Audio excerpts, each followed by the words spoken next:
Good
morning, guys.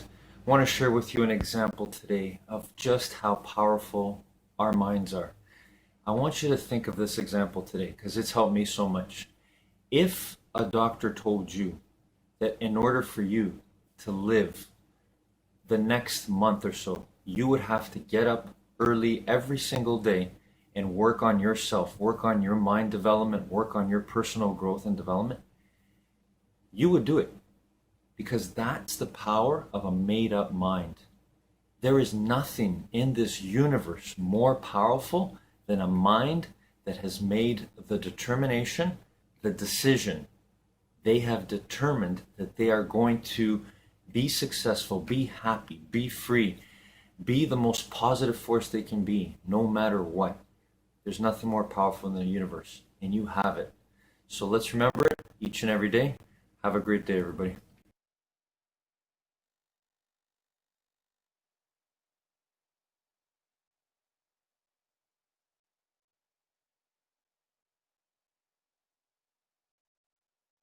In celebration of my recent one-on-one interview with Naveen Jain, please enjoy this video from our vault. Don't limit yourself. Go out and pursue your dreams.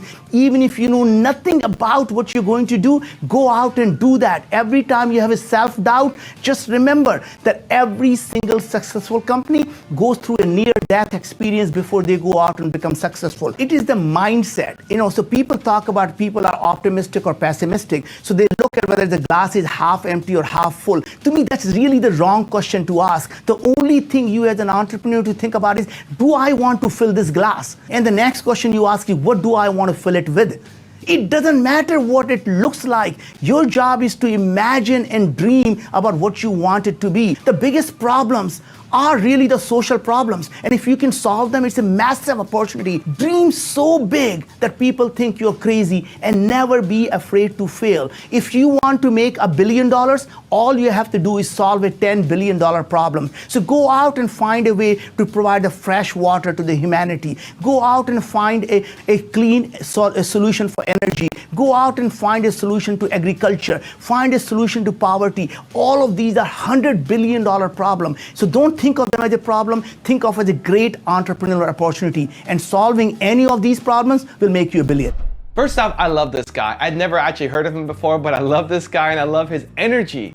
I love the energy of all the people that I watch and get clips from and consume on a daily basis. I love this guy's energy in this clip, and I'm super looking forward to doing a top 10 on him. So my thoughts are, I think people limit themselves daily. I think most of our lives, you're just limiting yourself. I think you walk around in your day-to-day life 99% of the time just limiting yourself.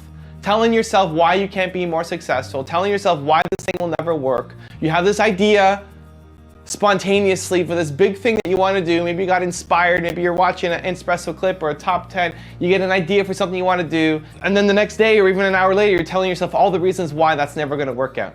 And instead of focusing on why it's never going to work out, start asking better questions. Start asking yourself, how can this work out? How can I make this happen?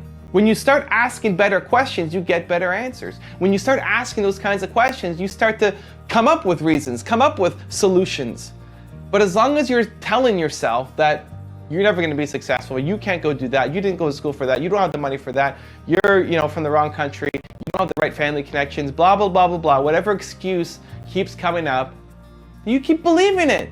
You're limiting yourself. You're a walking self-limiting machine constantly. That's most people. They walk through this haze of constant self-doubt and constant limits. Where if you look at the people who've gone on and done amazing things, they have a big goal. And they may not know how it's going to work out yet, but they ask themselves that question. And they're not afraid to go out and try it. And it doesn't matter how much experience you have. You can learn something really, really, really quickly when you want to. I'm not the first guy on YouTube, and I'm having more growth than people who've had years more experience than me. I'm not the first guy to write a book, and we're having more sales than people who've written books years before me. I'm not the first guy to be in the salsa school business, and yet our school is, the biggest probably in North America. I didn't grow up salsa dancing, right? And so if you really want to learn something, you can get really good at it really quickly because you have the passion. And so just set the priority. I have this goal, I have this dream, how can I make it happen? And when you start listing out the reasons how to make it happen, go out and start executing. Start learning, start getting better, develop your talents, build your team. Stop limiting yourself. Stop being that walking 24 hours a day, self-limiting machine up here, just holding yourself back. You do that, you free yourself from that. That's the game. That's the impact. That's life. If you want to see my one-on-one with Naveen, check out the video right there next to me. I think you'll love it. Continue to believe, and I'll see you there. Self-belief comes from self-love. The minute you fall in love with yourself is the day the world will fall in.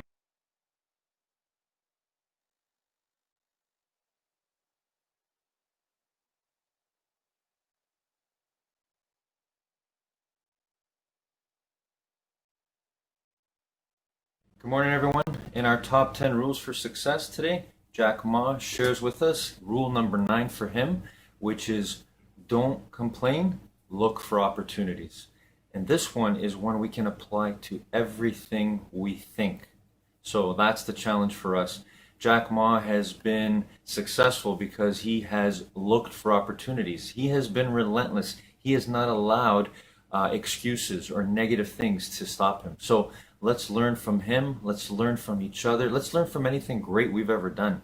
You have done it because you saw it as an opportunity. So today, as you go through your day, really fight hard to look at your mind and your thoughts.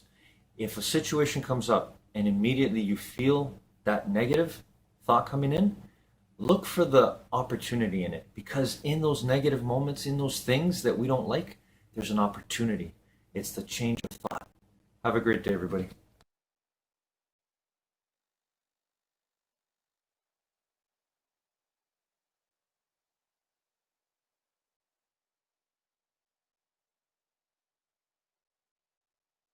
A lot of people will tell you, oh, just think positive, or try not to worry.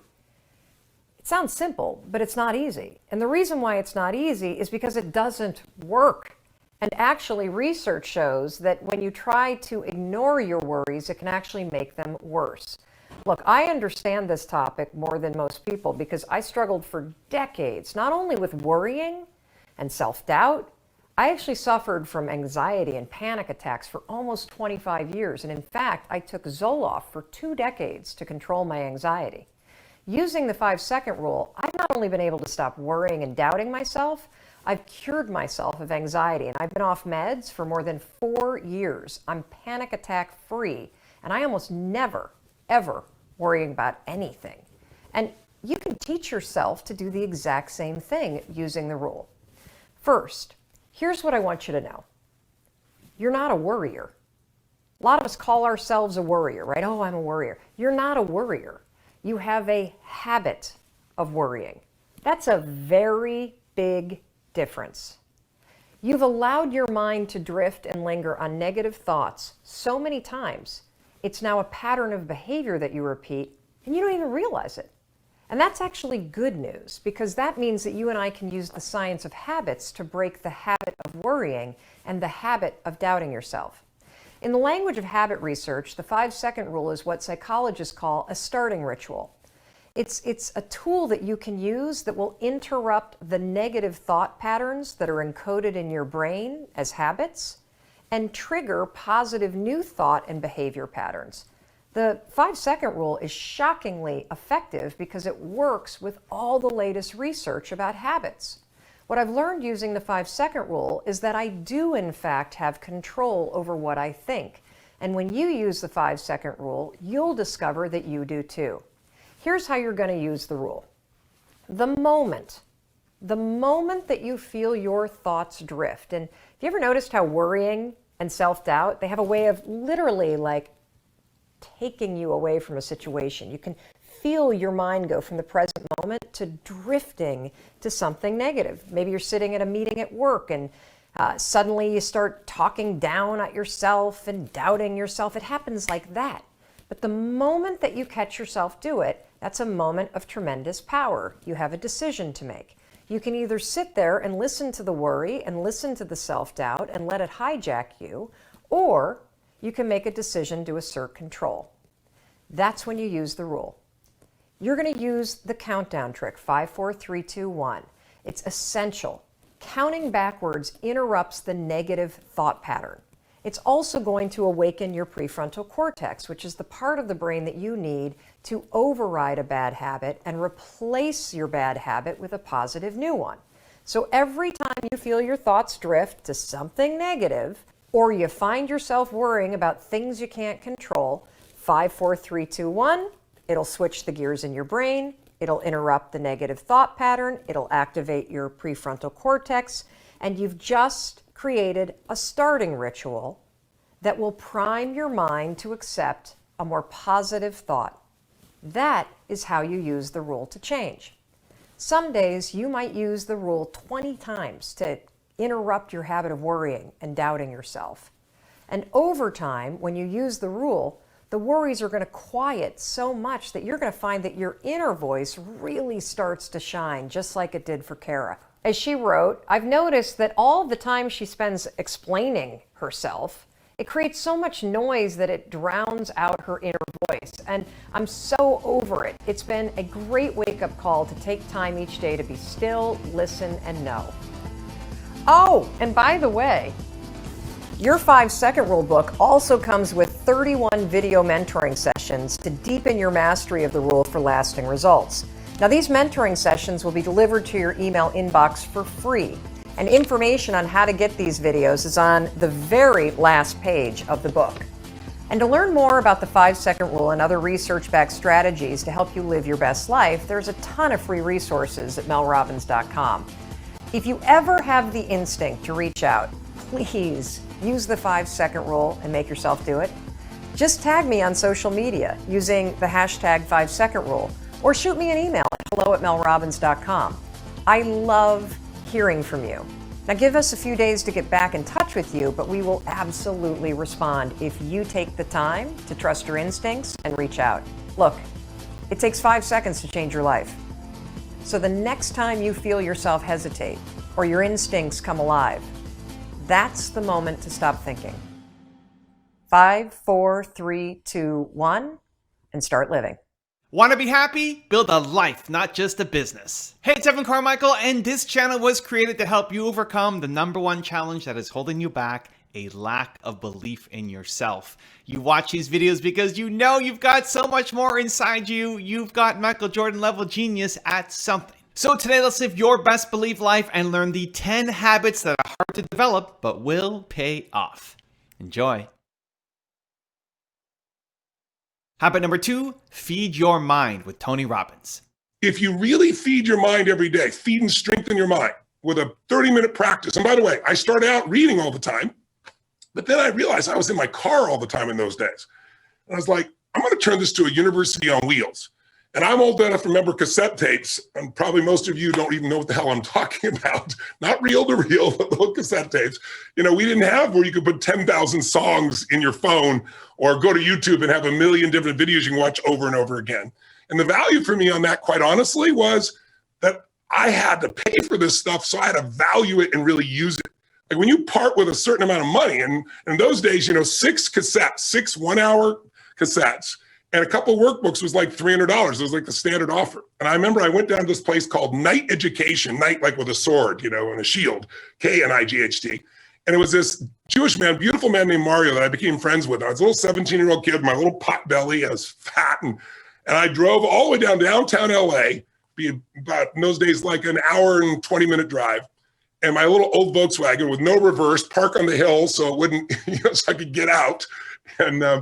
And I got to be friends with this man, and he had collected, this is how old it was, all these albums of some of the great motivational speakers and psychologists and psychiatrists and business people. And then gradually those things got to actually to cassette tapes. And so he had all these things, and I'd say, like, what's the most valuable thing? He said, well, what do you want to work on? I said, well, my body and my emotions and my mind and my spirit. He was like, you want everything? And he'd say, okay, let's start with this one.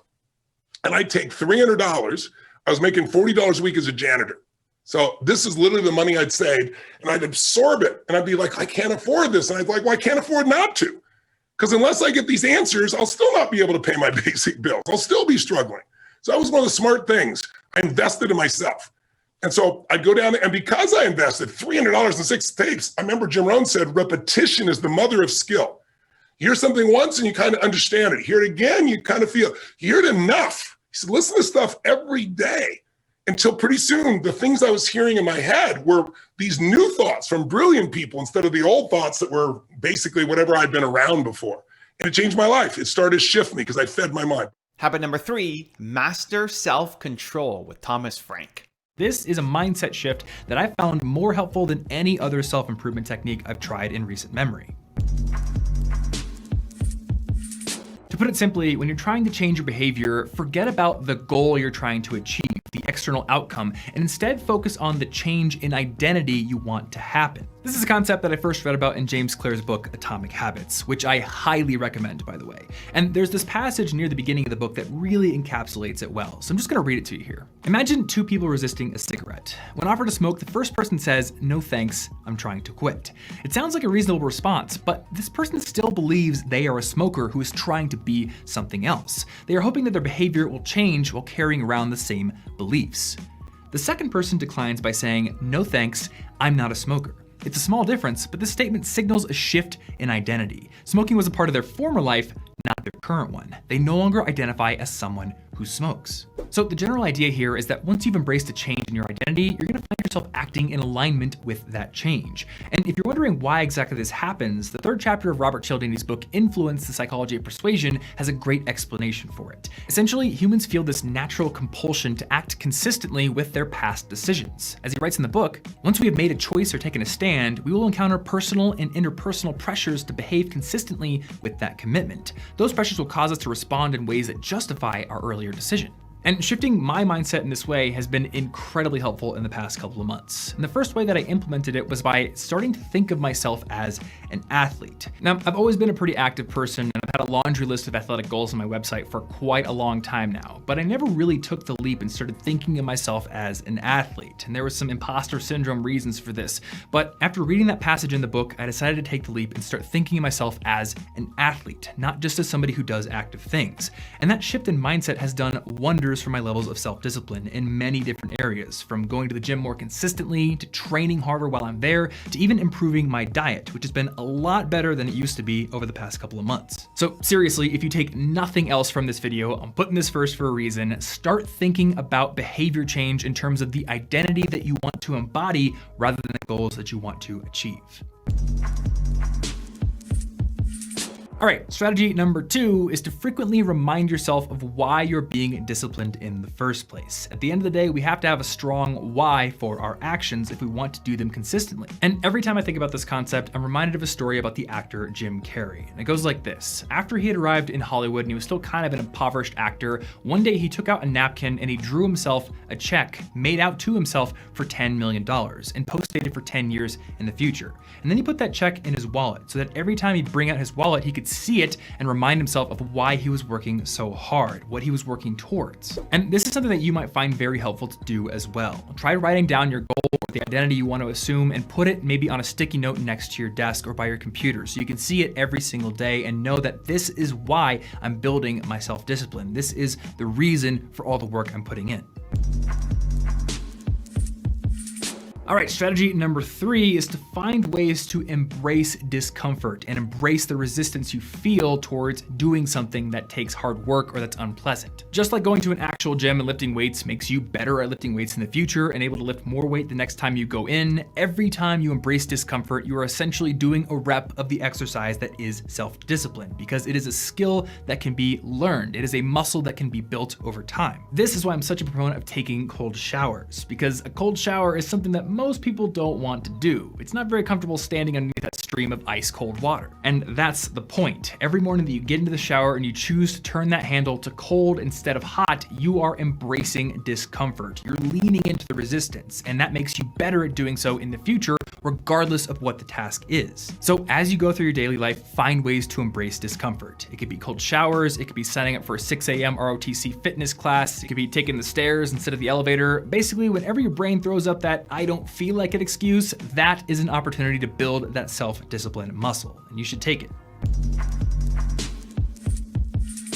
Okay, we are on to item number 4 of our list, which is to target the fundamentals first. And by the fundamentals, I mean the biological necessities of life, your sleep, your nutrition, and your exercise habits. These are all crucial to pay attention to because the part of your brain that handles executive functioning, the part that regulates your desires and your impulses, requires a lot of energy and regular rest to function at peak levels. Always remember that you are first and foremost a collection of biological systems, all of which require the right inputs if you want to get the best outputs out of them. And I know, it's easy to picture the brain as separate from all of this, as existing in this metaphysical realm where the only needed fuel sources are motivation, determination, and wholesome memes. But the brain needs rest, and it needs exercise, and it needs the right balance of nutrients just as the rest of your body does. So if you're sleep deprived, which judging from the amount of views on this video, you probably are, or you haven't gotten enough exercise regularly, or your diet is crap, that is where you should focus your discipline first.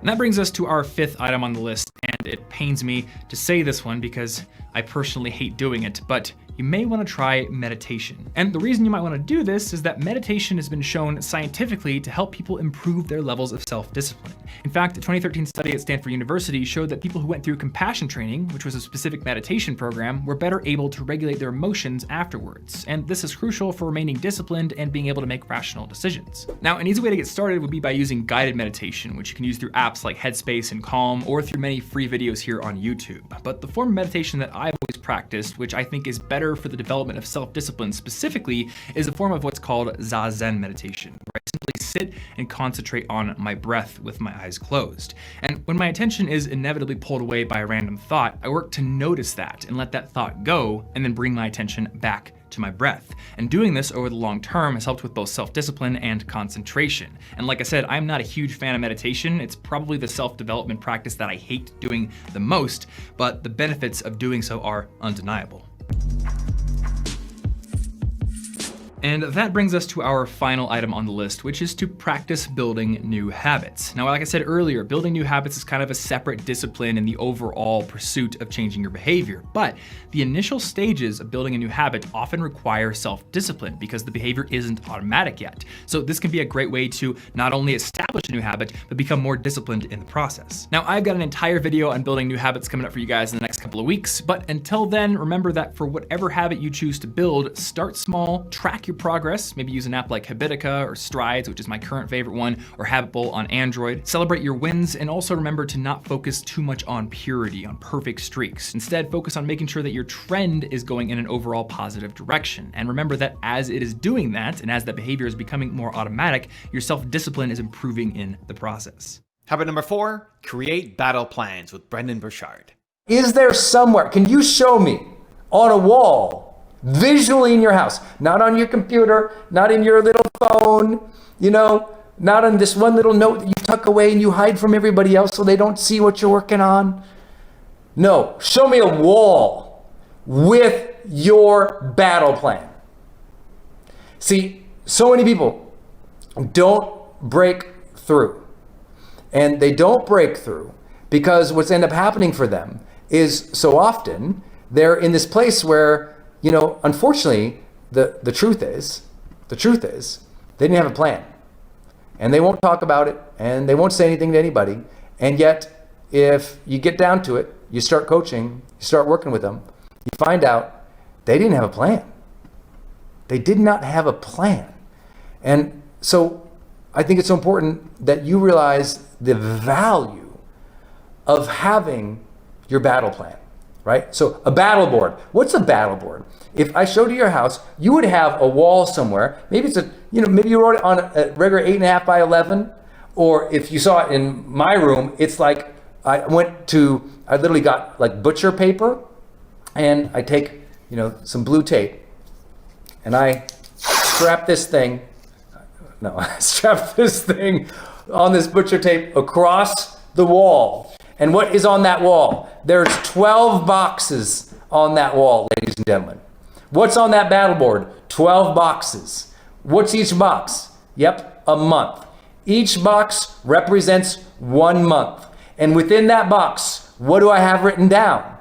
The goals that have to happen that month. The metrics that have to happen that month. The steps I'm going to take that month. The key activities of that month. Right there on the battle board. Y'all got it? So, and I've seen a lot of these from clients before. I'll walk in and there's their battle board. And they might have a fancy one made out of burlap and tacks and beautiful Instagram ready battle board. And here's what they got. They got their mission statement across the top. And then they've got on there a reminder of the 3 words of who they want to be as a person. Enthusiastic, bold, present. Oh, I like that. Then they've got the 12 boxes. Oh, look, in July, here's the numbers they're trying to hit. Here's what they're trying to do in August. Here's what they're trying to do in September. And on that battle board, it might be the most simple things. It might be in September, event coming up. Okay, what are they doing before the event? Here's the 5 steps. Okay, October, what are they doing? They're taking the vacation. Here's what's going on. But visually representing your battle plan that's on a wall that you see all the time is so important. Also, to make sure you're actually taking action after watching this video, I've designed a special free worksheet just for this video. The worksheet will highlight all of the lessons learned in this video, as well as pull out our 3 favorite learnings and quotes that will inspire you to actually do something. The worksheet will also give you space to write down what your key takeaways are and your specific plan of action to make sure you're getting results. If you want the worksheet designed specifically for this video, absolutely for free, there's a link in the description below. Go click on it and start building the momentum in your life and your business. I'll see you there. Habit number 5 is be organized with Brian Tracy. The key to staying organized is taking complete control and ownership of your life. You have to decide that you are solely responsible for both your actions and the outcomes of those actions, and will no longer allow any outside forces to distract you from achieving your goals. One of the easiest ways to accomplish this is to have a plan of action that keeps you on track. Keep a journal or notebook to write down your detailed plan of action. You should refer to it often, keeping it at the top of your mind on a daily basis. Write out your big goal, and then list out all the detailed steps you will need to complete to attain that goal. Then break each of these steps into smaller actions, and give each action a specified timeline. As you complete each action, check it off. Use this as a guide to keep you on track. In addition to your plan of action, Take stock of your calendar and honestly review how you currently spend your time. Eliminate any tasks or activities that take up time but do not move you closer to successfully achieving your goals. Habit number 6, start taking action with Grant Cardone. What you become is what you will be. Most people are sitting in the student chair too long. You're learning. You like learning, studying, reading, trying to get information. Dude, the way to trick the system is to become something as fast as possible. Don't keep learning. Buy something. This is the easiest, simplest way for somebody to become an investor. I did the deal. I bought the deal with my money, did the research with my money, my time, my energy, my 30 years.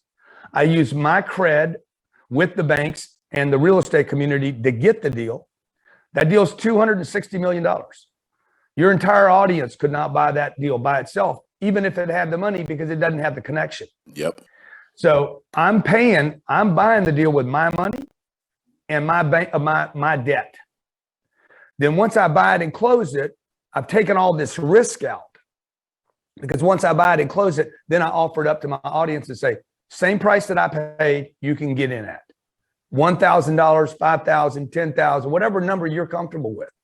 So what happens is, one, your money's protected against inflation and deflation, okay, against the disruption and destruction of the dollar, which is what's happening right now. Is they are purposely destroying the dollar, the very thing they told you for the last 30 years you should save. And you should, trade your most valuable asset for. They are now destroying the very thing that you've been saving. And they're penalizing you for having it because they pay you nothing to keep it. Understand that $1,000, and I'm going to answer your whole question here. Understand that $1,000 today at Bank of America or Wells Fargo, let me see, $1,000 today times pays $1.20. Bullshit. Let me see. Yeah, that's $1.20 anyway. Ridiculous. Crazy. Okay. Now, that's before you bought your checks. That's before you started the checking account. That's before you used the ATM. By the time the end of the year is, your $1,000 probably more like $920. Probably cost you $80 just to have a checking account. So number one, you become an investor. Number two, you get cash flow every quarter. Number three, I expect that building to be a double or a triple. So I'm paying $260 for the building. If I sell it for $340, we make a double. I think the building's going to sell for $500 million when I sell it. The location's ridiculous. Can't replace it. It's 99% occupied right now. It's a trophy quality asset. It's in Fort Lauderdale, Florida, one of the hottest markets in the country. And when I sell this, I will be selling it to an institution. And the reason that's important is because most of us that are earning $50 a night, you have to buy the leftovers, man. We're buying leftovers. We're buying the garbage in the community, the duplex, the single family home. These are the same homes that went back to the banks in 2010. And you don't want to be in that stuff. What you want to be is the trophy stuff that somebody always finds value in. Yep. So I think the return is 5 to 6% in the first year, paid out quarterly. We pass through the depreciation to you, so you won't be paying taxes for the first couple of years on your income. And I think you get a double or a triple off your money. So if you put in 10 grand, I think you're looking at your money being 20 or 30,000 over the next 5, 6, 7 years. Habit number 7, develop self-confidence with Dr. Ivan Joseph. I use the definition of self-confidence to be the ability or the belief to believe in yourself to accomplish any task, no matter the odds, no matter the difficulty, no matter the adversity. The belief that you can accomplish it. Self-confidence. The easiest way to build self-confidence. There's no magic button. I can't say, hey, this plane is going down. Who can fly it? Put your hand up. I can. I'm confident. Repetition, repetition, repetition, right? What does Malcolm Gladwell call it? The 10,000 hour rule? There's no magic button. I recruited a goalie from Colombia, South America one year. Big, tall, 6'3" man. He had hands like stone. I thought he was like Flipper. Every time I throw him the ball, down onto the ground. I was like, oh my God, we're in trouble. Simple solution. Get to the wall, kick a ball against the wall and catch it. Kick the ball against the wall and catch it. His goal was 350 a day for 8 months. He came back, his hands were calloused, The moisture on his hands were literally gone. He is now playing in Europe. Magic? No. Repetition, repetition, repetition. The problem is we expect to be self-confident, but we can't be unless the skill or the task we're doing is not novel, is not new to us. We want to be in a situation where we've had so much pressure in that, and what I mean, because pressure builds diamonds, we want to be in a situation where, hey, I've done this 1,000 times. I did my speech, and I practiced in front of the mirror. Da, da, da, da, da, da, da. Hey, I'm sounding good. And then I went in front of my kids and my wife. I was like, oh gosh, got a little nervous. And then I get in front of Glenn Gould. Oh my goodness, I'm a little more nervous. By the time I get to the ACG, where 2,500 people, can't say anymore, right? 2,500 people, where 2,500 people are there, I won't have a single ounce of nervousness because of my ability to practice, right? Over and over and over again. The problem with repetition is, how many of us bail after the first bit of failure? How many of us bail after the first bit of adversity? Edison was on that video. It depends who you ask. There's anywhere from 1,000 to 10,000 tries to build that light bulb. 1,000 to 10,000. J.K. Rowling should be on that video. You know how many publishers she took her Harry Potter book to? I believe the number was 12 or 13. I'm pretty confident, but after 2 or 3 no's, I'd be like, dang it. After 6 or 7, I'm like, maybe not. Definitely after 9 or 10, I'd be looking to be a soccer coach or something else beside an author, right? I mean, 12 times somebody said no. But practice, practice, practice, and do not accept failure. Maybe it shouldn't be repetition. Maybe the answer should be persistence, because we all repeat something, but very few of us really will persist. So that's one way to build self-confidence. Get out there. Do what you want to do and do not accept no. The other one is self-talk. We all have a self-talk tape that plays in our head. Anybody go shopping and put on a pair of pants this week? If you're a woman, the first thing that always comes, damn, I look fat in these pants. And if you're a man, it's the opposite. Oh God, I have no muscle, I'm so flabby, right? We all have this tape that plays in our head. As a student, if they asked me the question, it was like, oh, please, professor, don't pick me. I don't know the answer. I look down. We all have this negative self-talk that goes in our head. Guess what? There's enough people that are telling us we can't do it, that we're not good enough. Why do we want to tell ourselves that? We know for a fact that thoughts influence actions. We saw it there with the video Dr. Levy showed. Right? We know that our thoughts influence actions. Why do we want to say that negative self-talk to ourselves? We need to get our own self-affirmations. Muhammad Ali, what was his self-affirmation? I am the greatest. Who else is going to tell you? There need to be quiet moments in your bedroom, quiet moments when you're brushing your teeth, that we need to reaffirm, I am the captain of my ship and the master of my fate. That is my affirmation. I came from a school of 1,000 people. I lived in a town of 1,000 people for 15 years. There's no reason that I should be in charge of an athletic department building Maple Leaf Gardens. But I am the captain of my ship and the master of my fate. If I don't say it, if I don't believe it, no one else will. How do you build self-confidence? Get away from the people who will tear you down. There's enough of that. Muhammad Ali, I am the greatest. There is no one better than me. It's a difference between hubris and ego and false pride. It's just reminding yourself in quiet, silent moments. I put it down on a list. It's right beside my mirror, right? About all the things that make me who I am. Because I make enough mistakes, and the newspapers will recognize it, and people around me will recognize it, and they'll tear me down. And pretty soon I'll begin to believe it. There was a time when my confidence was really low. There was a time when I took this job, when I came from Iowa, I don't know if I could do it. I had to bring out my self-confidence letter. A letter I wrote to myself when I was feeling good. Ivan, congratulations on getting your PhD before 40. I am 40, under? Congratulations on winning a national championship. Good job on raising 3 good kids and marrying the right woman. I wrote a letter to myself.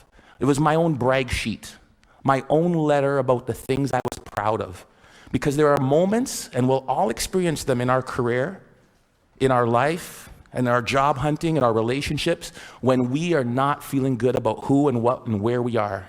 And I had to bring out that letter and read it time and time again for a period of about 2 weeks to weather me through that storm. It was important. Stop the self-talk, the negative self-talk. Habit number 8, tame your social media use with Bailey Parnell. You see, I've worked in social marketing, primarily in higher education, for most of my career. That means I work with a lot of 18 to 24-year-olds, which also happens to be the most active demographic on social media. The other thing you need to know about me is that I'm young enough to have grown up with social media, but just old enough to be able to critically engage with it in a way that 12-year-old me probably couldn't. So my life is social media, personally, professionally, and academically. And if it was doing this to me, what was it doing to everyone else? Well, I immediately found out I wasn't alone.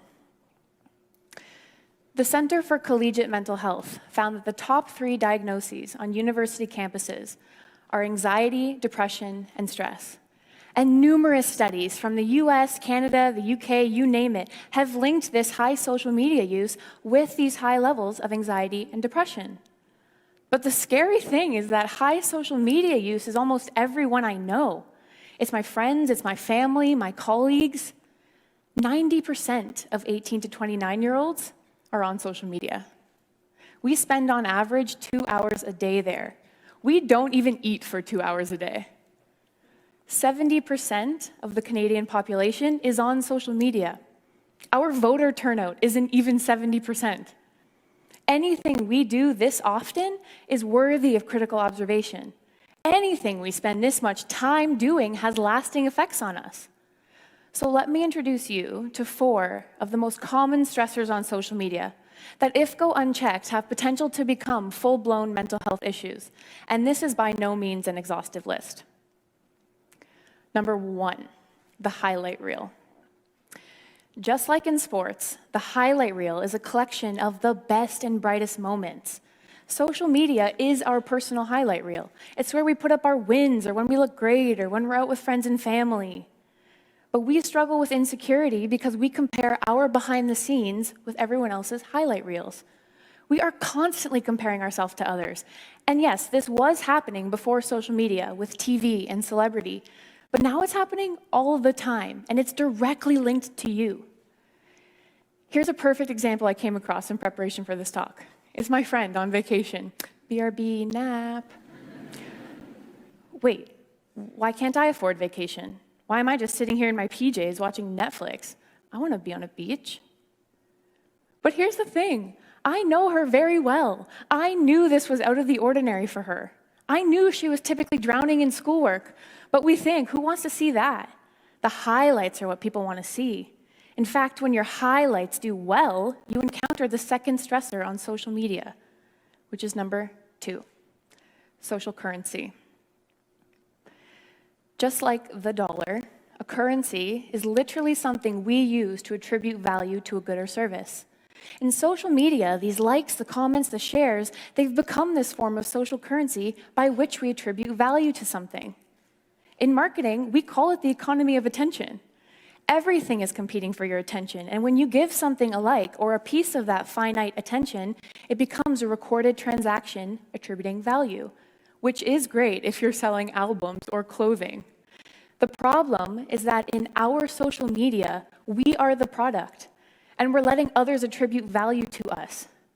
You know someone or are someone that's taken down a photo because it didn't get as many likes as you thought it would. And I'll admit, I've been right there with you. We took our product off the shelf because it wasn't selling fast enough. This is changing our sense of identity. We are tying up our self-worth with what others think about us, and then we're quantifying it for everyone to see. And we're obsessed. We have to get that selfie just right, and we will take 300 photos to make sure. And then we'll wait for the perfect time to post. We're so obsessed, we have biological responses when we can't participate. Which leads me to the third stressor on social media. Number 3, FOMO. It's a light phrase, we all throw it around. But FOMO, or the fear of missing out, is an actual social anxiety from the fear that you are missing a potential connection, event, or opportunity. A collection of Canadian universities found that 7 out of 10 students said they would get rid of their social networking accounts if it were not for fear of being left out of the loop. Out of curiosity, how many people here have or have considered deactivating your social? Wow, that's almost everyone. That FOMO you feel, the highlight reels, the social currency, those are all results of a relatively quote-unquote normal social media experience. But what if going on social every day was a terrifying experience, where you not just questioned your self-worth, but you questioned your safety? Perhaps the worst stressor on social media is number 4, online harassment. 40% of online adults have experienced online harassment. 73% have witnessed it. And the unfortunate reality is that it is much worse and much more likely if you're a woman, LGBTQ, person of color, Muslim. I think you get the point. The problem is that in the news, we're seeing these big stories. We're seeing the 18-year-old Tyler Clementes who took his life after his roommate secretly filmed him kissing another guy and outed him on Twitter. We see women like Anita Sarkeesian being close to shamed off the internet and sent death and rape threats for sharing their feminism. We see these stories once it's too late. But what about the everyday online harassment? What about that ugly Snapchat you sent your friend with the intention of it being private, and now it's up on Facebook? And so it's just one photo. It's funny. It's just one mean comment. It's not a big deal. But when these micro moments happen over and over again over time, that's when we have a macro problem. We have to recognize these everyday instances as well, because if they go unchecked and the effects unnoticed, we are going to have many more Tyler Clementes. The effects aren't always easy to recognize. How many of you have noticed the notifications at the top of my screen? Yeah. And how many of you, like me, are bothered that they're not checked? Yeah. Okay, let me check them for you. Okay. Just one small example of what this can do to you. Maybe you simply cannot focus because your notifications are going off the handle and you need to check. That need eventually becomes addiction. Regarding social media, we are already experiencing impairments similar to substance dependencies. With every like, you get a shot of that feel-good chemical, dopamine. You gain more of that social currency. So what do we do to feel good? We check likes. Just one more time. We post. Just one more time. We're anxious if we don't have access. Doesn't that sound like every drug you've ever heard of? Yeah. So when that grows, when your social media use goes unconfronted over time, that's when we see the rising levels of anxiety and depression. The FOMO, the distractions, the highlight reels, the comparisons, it's a lot, and it's all the time. The Canadian Association of Mental Health found that as young as grades 7 to 12 students who spent 2 hours a day on social media reported higher levels of anxiety, depression, and suicidal thoughts. For those of you doing the math, that's as young as 12 years old. Now here's the thing. I like social media. I do, I love it. And hearing what I've said today might make you think I want you to get off of it, but I don't. You see, I don't think it's going anywhere. So I'm not going to waste my time telling you to spend less time on social media. Frankly, I don't think abstinence is an option anymore. But that doesn't mean you can't practice safe social. You see, everything I've talked about today has nothing and everything to do with social media. What do I mean? I mean social media is neither good nor bad. It's just the most recent tool we're using to do what we've always done: tell stories and communicate with each other. You wouldn't blame Samsung Television for a bad TV show. Twitter doesn't make people write hateful posts. So when we talk about this dark side of social media, what we're really talking about is the dark side of people. That dark side that makes harassers harass, that insecurity that makes you take down a photo you were excited to share, that dark side that looks at a picture of a happy family and wonders why yours doesn't look like that. So as parents, as educators, as friends, as bosses, this dark side is what we need to focus on. We need preventative strategies and coping strategies so that when you have your low days, because you will, when you're questioning your self-worth, you never get as low as Tyler Clementi and the many others like him. Okay, Bailey, how do you find social media wellness? Here's the good news. The good news is that recognizing a problem is the first step to fixing it. So hearing this talk is just that, step one, recognize the problem. Do you know the power of suggestion? When someone tells you about something and then you start seeing it everywhere. That's why awareness is critical. Because now you will at least be better able to recognize these effects if and when they happen to you. The second thing you're going to do is audit your social media diet. The same way we monitor what goes into our mouth, monitor what goes into your head and heart. Ask yourself, did that Facebook scroll make me feel better or worse off? How many times do I actually check likes? Why am I responding this way to that photo? And then ask yourself if you're happy with the results. And you might be, and that's okay. But if you're not, move on to step 3. Create a better online experience. After my partner did his audit, he realized his self-worth was too tied up in social media, but particularly celebrities reminding him of the things he didn't have. So he unfollowed all brands and all celebrities. And that worked for him. But it might not be celebrities for you. For me, I had to purge other people off my timeline. So let me tell you a secret. You do not have to follow your friends. The truth is that sometimes our friends, or the people we have on Facebook as a courtesy, they just suck online. You find yourself in the middle of this passive-aggressive status war you didn't even know was happening, or you're looking at 50 photos of the same concert from the same angle. If you want to follow artists or comedians or cats, you can do that. The last thing you're going to do is model good behavior. Offline, we're taught not to bully other kids in the playground. We're taught to respect others and treat them how they deserve to be treated. We're taught not to kick others when they're down or take pleasure in their downfalls. Social media is a tool, and it's a tool that can be used for good, for more positive groups, for revolutions, for putting Grumpy Cat in Disney movies. I tell you, the internet is a weird place. So is social media hurting your mental health? The answer is it does not have to. Social can tear you down, yes, or it can lift you up, where you leave feeling better off, or have an actual laugh out loud. If I only have 24 hours in the day, if I'm going to spend 2 of those hours on social media, then I prefer my experiences to be full of inspiration, laughs, motivation, and a whole lot of Grumpy Cat in Disney movies. Habit number 9, have a morning routine with Jay Shetty. Every weekday, I wake up at 6 a.m. I haven't set an alarm for a long time, but I know that my body will naturally wake me up based on the routine that I've created. I usually sleep for about 8 hours a night, and I'm very grateful to have that much time, and I prioritize sleeping at about 10 p.m. every single day. When I'm up, the first thing my mind wants to do is say something like, I feel so tired. I've got so much to do today. And I, as soon as I wake up in that moment, rewire and reprogram it to say, I am happy, I am healthy, and I am healing.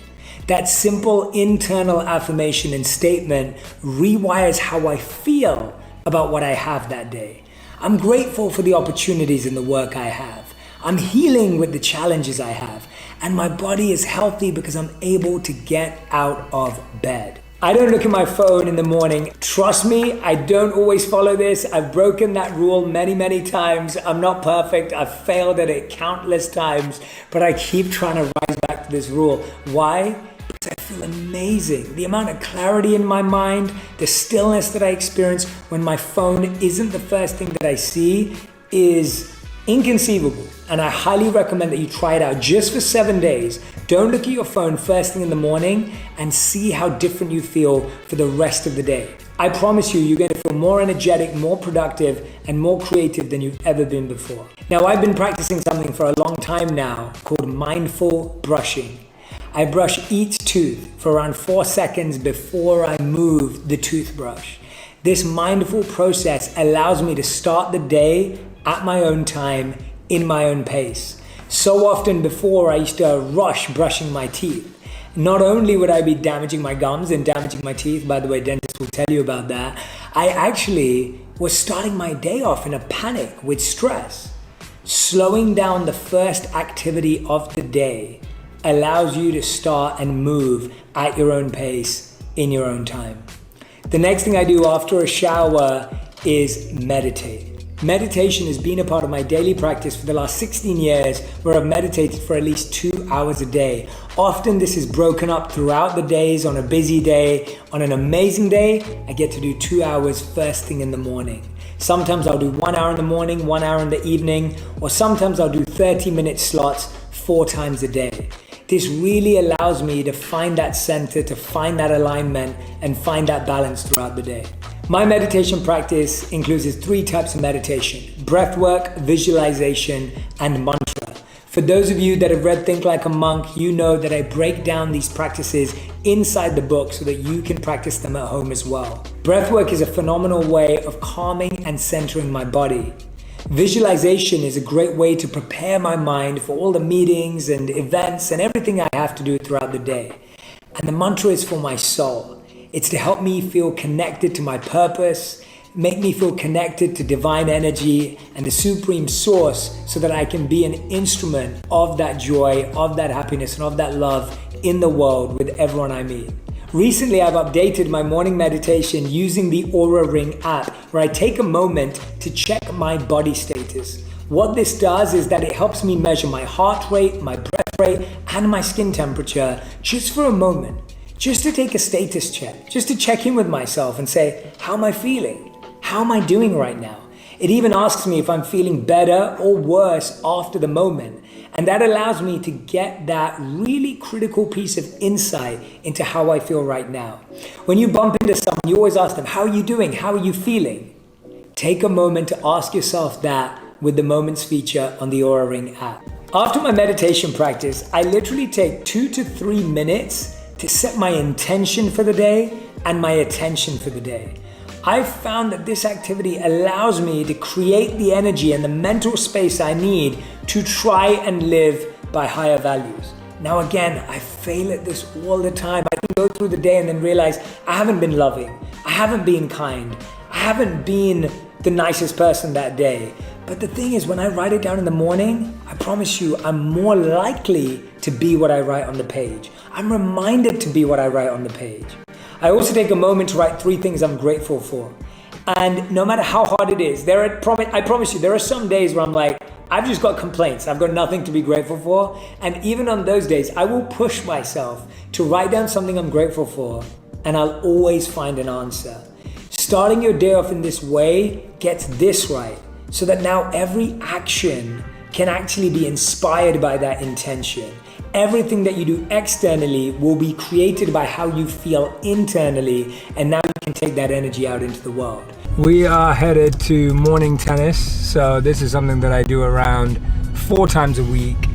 I realized that I just miss playing sport. When I'd wake up in the morning and I'd head over to the gym or with the trainer, I always found that slightly stressful. The idea of just being there with one person and trying to do a bunch of exercises that were meaningless or purposeless, at least to me.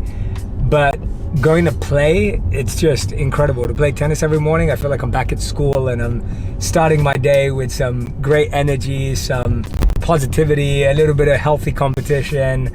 So for the past 3 to 4 months, I've been wearing the Oura Ring, and it's been amazing to have it on, truly, because for the first time I can actually verify what I'm doing, how powerful and impactful it is on my physical and mental health. And I can actually track, record, and look back and plan. And I realize this because there's so much thought in business and in technology all around how you can't improve what you don't measure. And the truth is, we never measure our sleep. We kind of take a guess. Oh, I've been getting around 6 hours or 7 hours of sleep this week. It's a guess. It's random, it's made up. You're hoping you kind of got it right.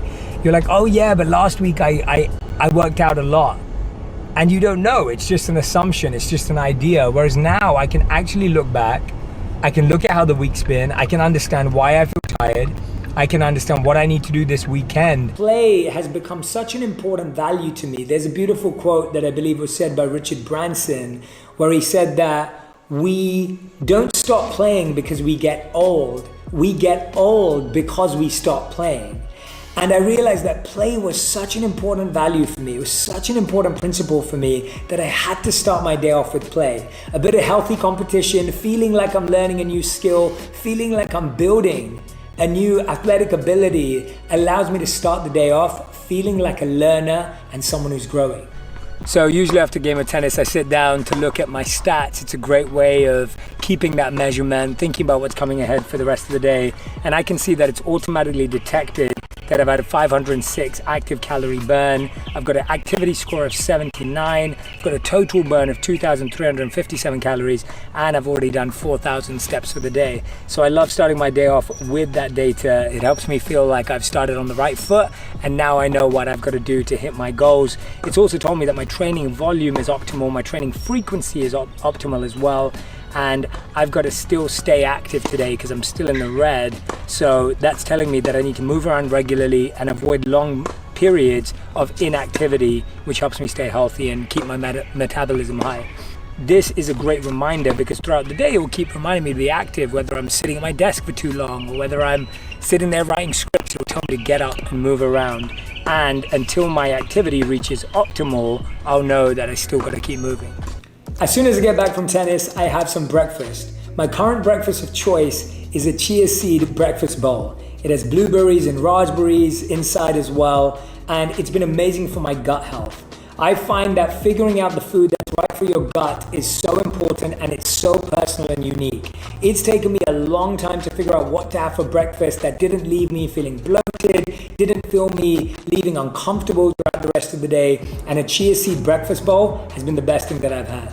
As I'm coming to the end of breakfast, that's usually when I look at my stats from the night before. I look at the quality of my sleep, the quality of my REM sleep, my deep sleep. I look at what I need to do today. And what I love about the Oura Ring app is that it guides me and coaches me throughout my day. It will tell me what time I should aim to be asleep. It will tell me what to avoid. It will even tell me to stay active. For me, it's really useful having this guide in my pocket and helping me make my choices throughout the day.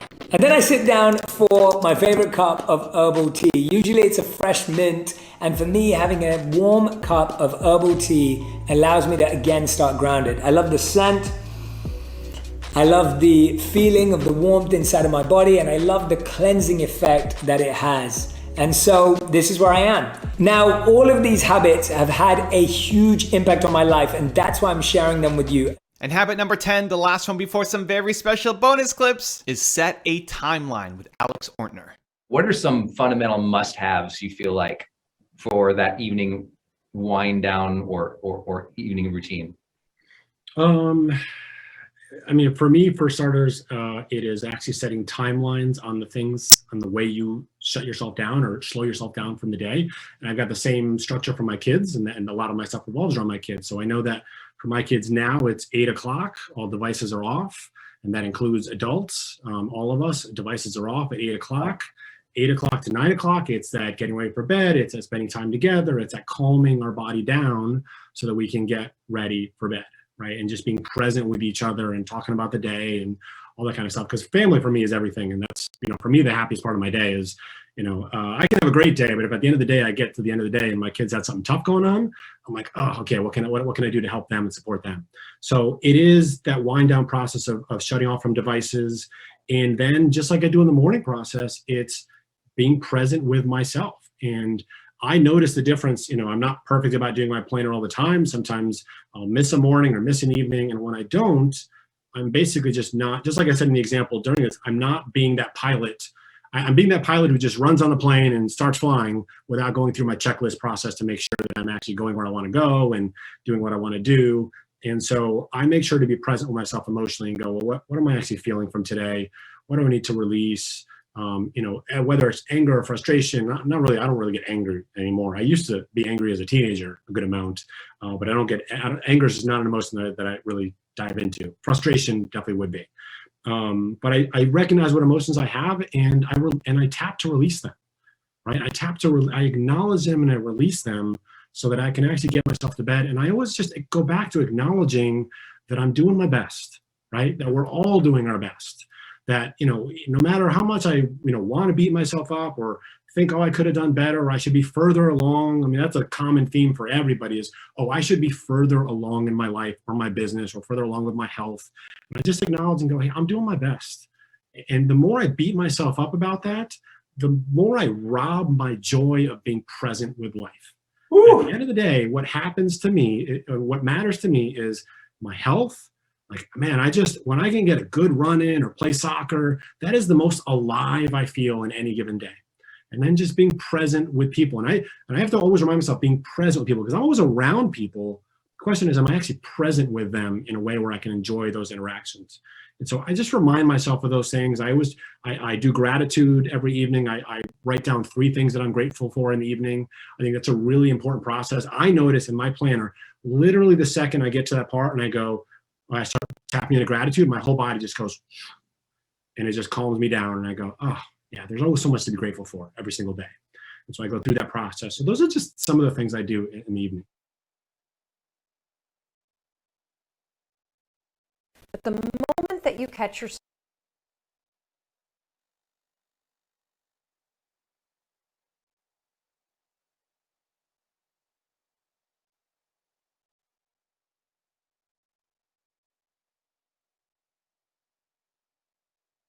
Good morning, everybody. I want to borrow again from Les Brown just to show the power, as Ron, our growth to infinite mind wealth, of being relentless and determined and having that no matter what spirit. I remember Les Brown in one of his videos sharing a time when he was asked to speak in front of a large audience, and he was so nervous. This is when he was just getting started, but the gentleman challenged him to get up there anyway. And of course they booed him, they laughed at him, they heckled him, they made him feel like the smallest thing in the world. But he said after a while, he just kept on getting back up there, and he got so good. This made me laugh because I thought this is the power of determination. He got so good at just delivering a speech no matter what, because he knew he'd get better, that he would be catching things as they were throwing them. They were trying to do whatever it took to get him off that stage, but he just kept going. And that was a funny example, and I remember it when I get nervous, if I ever get nervous. So hope it helps you. Have a great day.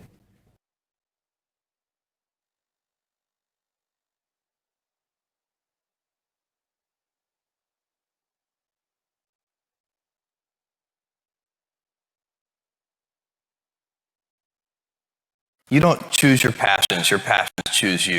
And I fell in love with space and rockets when I was a 5-year-old boy and watched Neil Armstrong step onto the surface of the moon. Mm-hmm. And I have been passionate about it ever since. And there's a very real sense in which Amazon, which is an amazing, fun, interesting company to have started and lead, is a lottery winning for me. And so I'm taking those lottery winnings and investing them in Blue Origin. And I've been working on that for 15 years. Our motto is Gradatum Ferociter, which means step by step ferociously. I like to do these things very incrementally. We have there's a military phrase that I especially love, and it says, "Slow is smooth and smooth is fast." And I have seen that in every endeavor I've ever been in. That's the kind of thing that really allows you to make progress. If you do everything in the right sequence, never skip any steps. And so we have been working in that vein for a long time, and stuff is coming out the pipeline, and I can tell you it's incredibly gratifying. We have now more than 1,000-person team at Blue Origin, and that team is incredibly talented, and they're doing a great job. My vision for Blue Origin, the long-term vision, is millions of people living and working in space. We need a spacefaring civilization for a whole bunch of reasons, and that's the vision. Need motivation? Watch a top 10 with Believe Nation. Hey, it's Evan Carmichael, and I make these videos because you are probably the most ambitious person in your circle, but you know you're capable of more, and you get that push by surrounding yourself with the best. So today, let's learn from one of the best, Jeff Bezos, and my take on his top 10 rules of success. Enjoy. Rule number 2, stay nimble. If you take the US Air Force, one way to make it nimbler would be to make it much smaller. But that's a really bad solution because the scale brings so many advantages. And I see the same thing at Amazon. Amazon, because of our scale, we can do things that we just couldn't ever have done as a garage startup. There's some things that only big organizations can do. I love garage startups. I was a garage startup, but you can't build a Boeing 787 in your garage. You need a big organization like Boeing to do that. So if we want scale, we love scale, and you would never trade the scale of the US Air Force for anything. But the question becomes, how do I keep the advantages of scale, but still have the advantages of a nimble startup? How do I get the nimbleness too? I want to be able to absorb a punch because of my scale, and I want to be able to dodge a punch because of my nimbleness. Well, the way you stay nimble is by making decisions fast. In a 20-person startup company, the decision-making speed is so quick. And that's why they're so nimble. And then in a big company or a big organization like the Air Force, that decision-making has a tendency to speed the decision-making. You get high-quality decisions. I think sometimes people think the decisions are low quality. I don't think so. I think you usually get high-quality decisions. You just get them slowly, which is a problem. And so the way to fix that in a large organization, this is what we do at Amazon, is we acknowledge that there are two types of decisions. There are decisions that are, we call them two-way doors. They are decisions where if you make a decision, you walk through the door, and it turns out you made the wrong decision, you turn around, come back. And the consequence of that misstep is small. That's a type 2 decision, that's a two-way door decision. There's a type 1 decision where it's really hard to reverse. When you walk through that door, you have walked through that door. And it's going to be expensive or impossible and time-consuming to reverse that decision. So you have to get that right. That's a high consequence decision. Those decisions should be made deliberately, carefully, slowly. At Amazon, I find myself on those. I'm the chief slowdown officer. I slow those decisions down. I'm like, no, I want to see this one more way. And the team's working on it, roll their eyes. I've already seen it 18 ways, but I thought of a 19th way, and I want to see it. That's correct for a high consequence, irreversible decision. You owe it to your teammates to make those decisions. Rule number 3, focus on your customer. The secret sauce of Amazon, where there are several principles at Amazon, but the number one thing that has made us successful by far is obsessive, compulsive focus on the customer as opposed to obsession over the competitor. And I talk so often to other CEOs and some other CEOs and also founders and entrepreneurs, and I can tell that even though they're talking about customers, they're really focusing on competitors. And it is a huge advantage to any company if you can stay focused on your customer instead of your competitor. So then you have to identify who is your customer. So at the Washington Post, for example, is the customer the people who buy advertisements from us? No, the customer is the reader. Full stop. The customer is the reader. And then, by the way, where do advertisers want to be? Advertisers want to be where there are readers. So it's really not that complicated. You know, it comes around really well.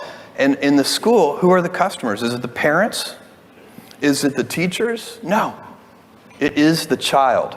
And that's what we're going to do. We're going to be obsessively, compulsively focused on the child. We're going to be scientific when we can be. And we're going to use heart and intuition when we need to. Rule number 4, find inspiration. I watched the moon landing in 1969 when I was 5 years old, and it had a huge impact on me. I remember I could tell how excited all the grown-ups around me were. And I think, by the way, that's one of the gigantic legacies of Apollo, is it inspired so many people to enter science, engineering, become pioneers, explorers.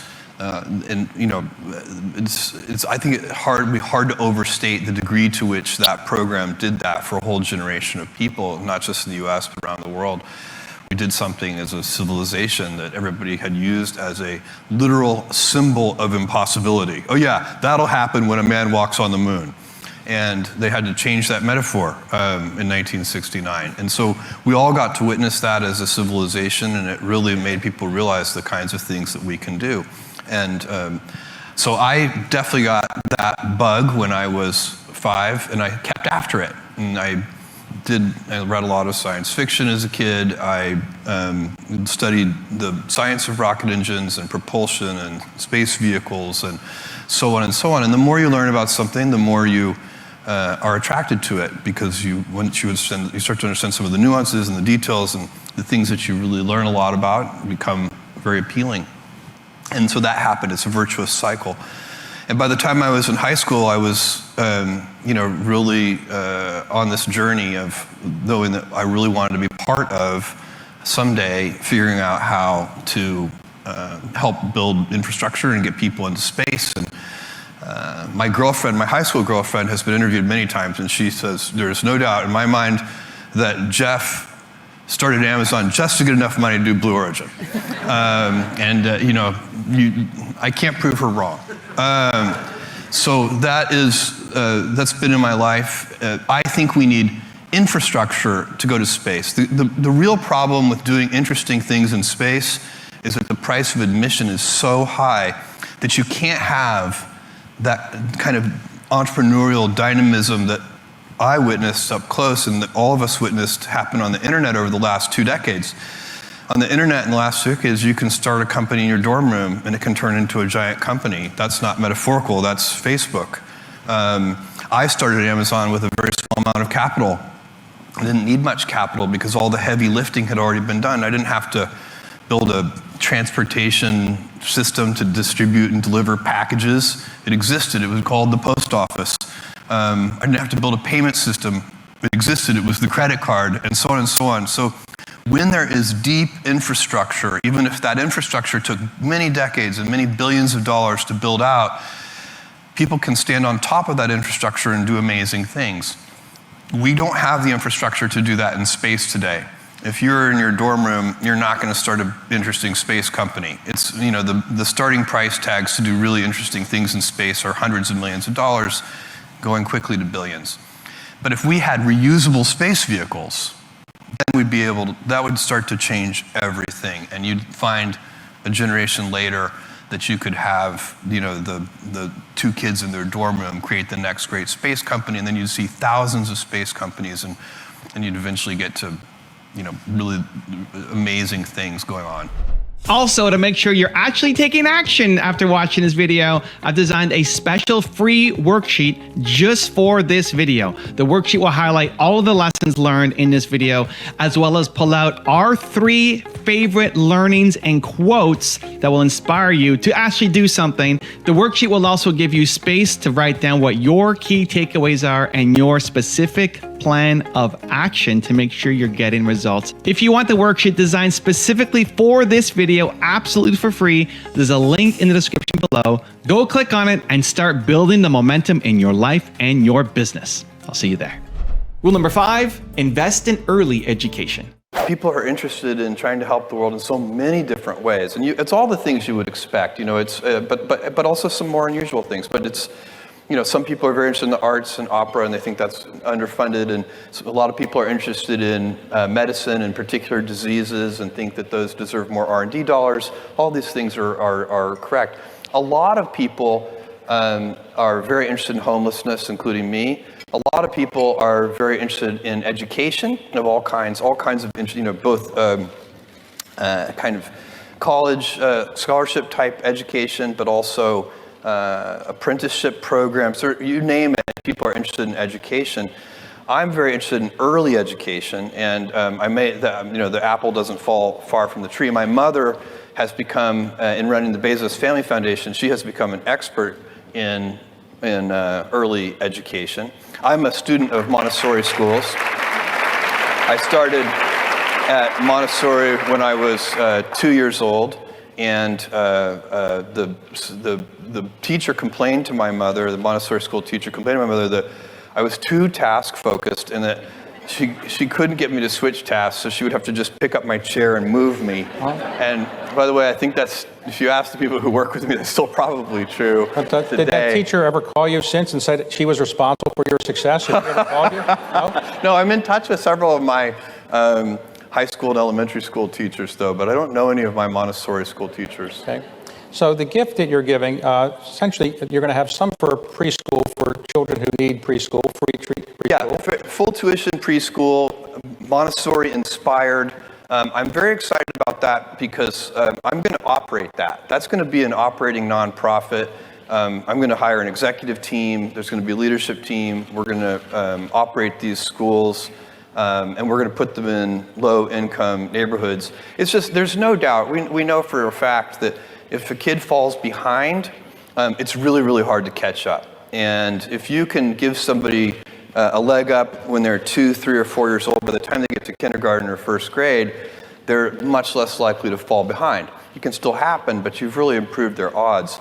And a lot of, probably most of the people in this room have been very mindful about making sure that their kids got very good preschool educations and got that kind of head start. That head start compounds fantastically. If you can get that, starting at age 2, 3, 4, there's a powerful compounding effect there. So it's highly levered. That's all that really means. The money spent there is going to pay gigantic dividends for decades. Rule number 6, avoid stress. I'm a member of the Business Council, and I meet with lots of other kind of Fortune 500 CEOs from time to time. And I often hear them talking about how stressed they are, and there seems to be, I think, this idea that if the more senior you are, the more stress you should have. I think that's the opposite.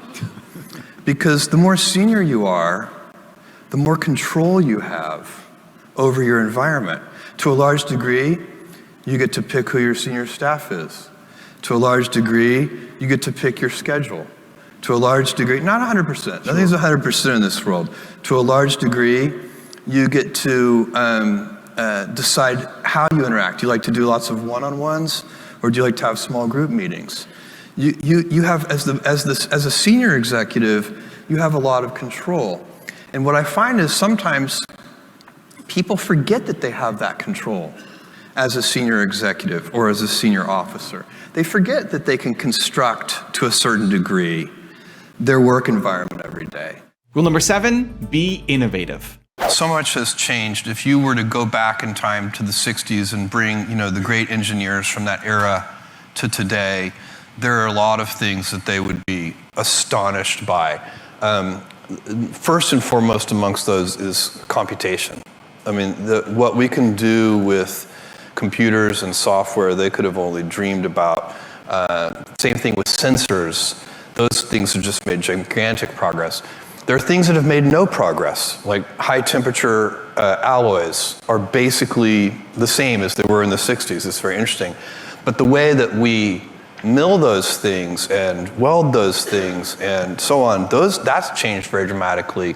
We can make things in much less hand effort. So a lot of the manufacturing approaches have changed very dramatically. Some of the best ideas in rocketry were invented back then, and they haven't changed. Regenerative cooling and staging and common bulkhead tanks and so on and so on.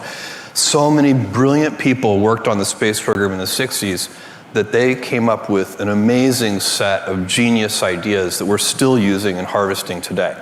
But the details have changed a lot. One of the biggest things is not what's in the vehicle at the end, but is the design process now relies so much on computer simulation. You can do a lot of things on the computer today, and certainly all of the aerodynamics can be very finely tuned. You still do some wind tunnel tests to kind of anchor your computer models, but by and large, you can simulate very complicated vehicles in a very high quality way. Even now, one of the hardest computer simulation problems is combustion. Combustion is a very difficult problem to simulate. So inside the main rocket engine, inside the thrust chamber, you're combusting an oxidizer and a fuel. And that's a very violent reaction. It's very hard to simulate on a computer.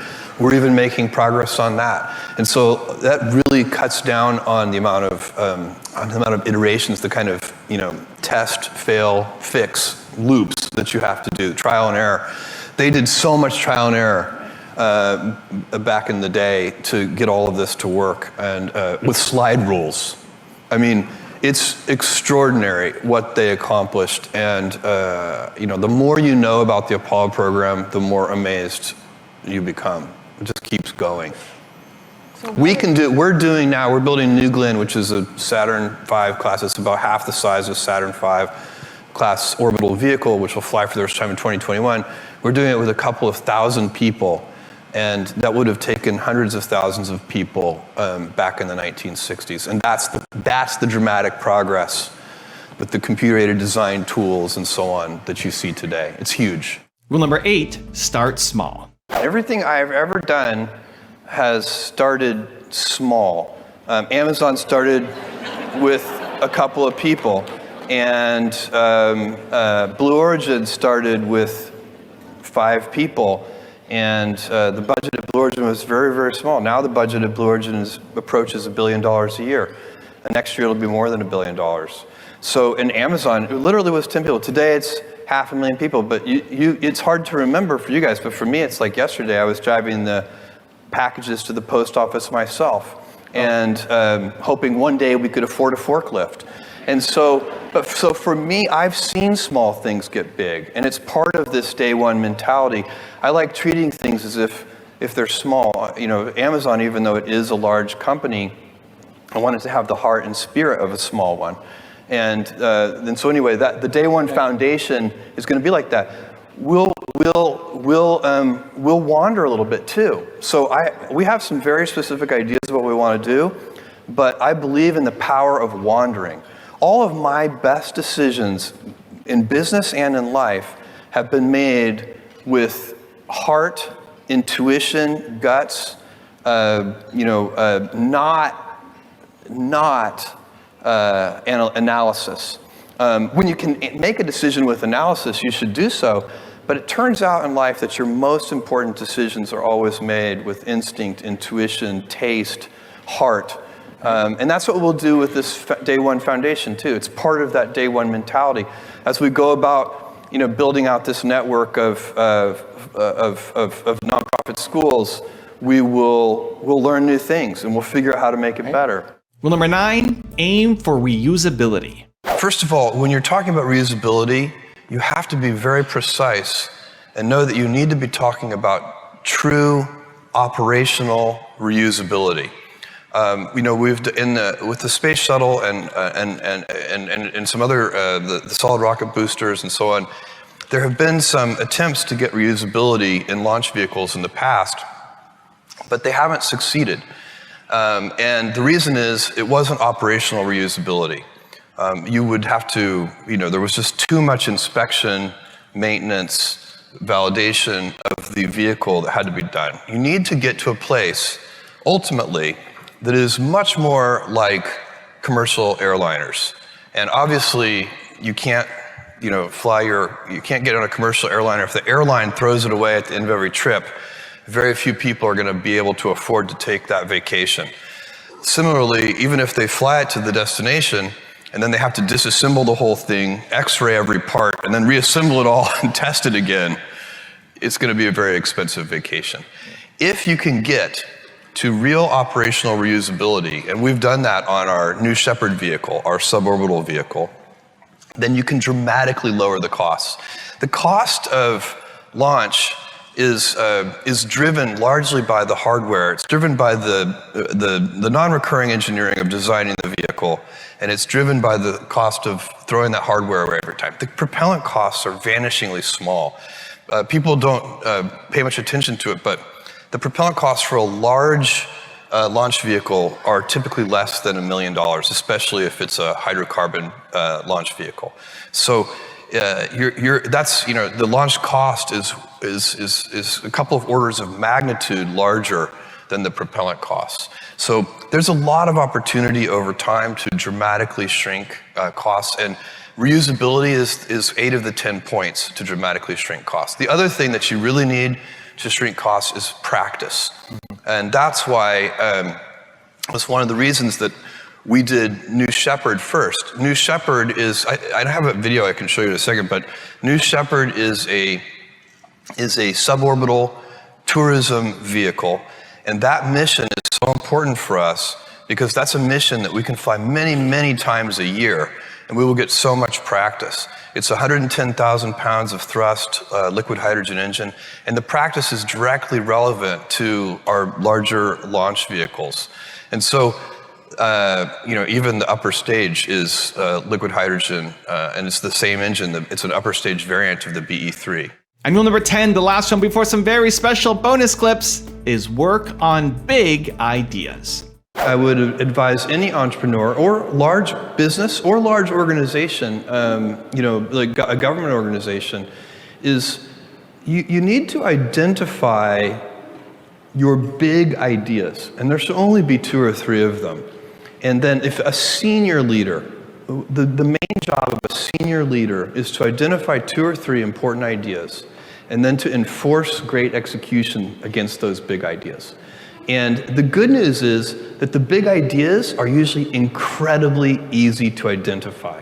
You shouldn't need to think about them very much. You already know what they are. Let me give you an example. For Amazon, the consumer business, the 3 big ideas are low prices, fast delivery, and vast selection. You don't need, it's not the kind, the way you know that they're the big ideas is because they're so obvious. The big ideas should be obvious. And by the way, it's very hard to maintain a firm grasp of the obvious at all times. So little things can distract you from the obvious. But you have to back up and say, these are the 3 big ideas. How do we always deliver things a little faster? How do we always reduce our cost structure so that we can have prices that are a little lower? And the good thing about these big ideas is they will be stable in time. So I know for a fact that 10 years from now, customers are still going to like low prices. No matter what happens with technology and everything else, no matter what happens, people are going to like faster delivery. It is impossible for me to imagine a scenario where 10 years from now, a customer comes to me and says, Jeff, I love Amazon. I just wish you delivered a little more slowly. This is so inconceivable that you can have great conviction as a leader to continue to put energy into driving speed of delivery. And whatever you're, in AWS, I know that customers, they like low prices, they like availability, they don't want the services to be down, they like data security. It's not very hard to figure out what the big ideas are, and then you can keep putting energy into those things, and you spin up those flywheels, and they'll still be paying you dividends 10 years from now.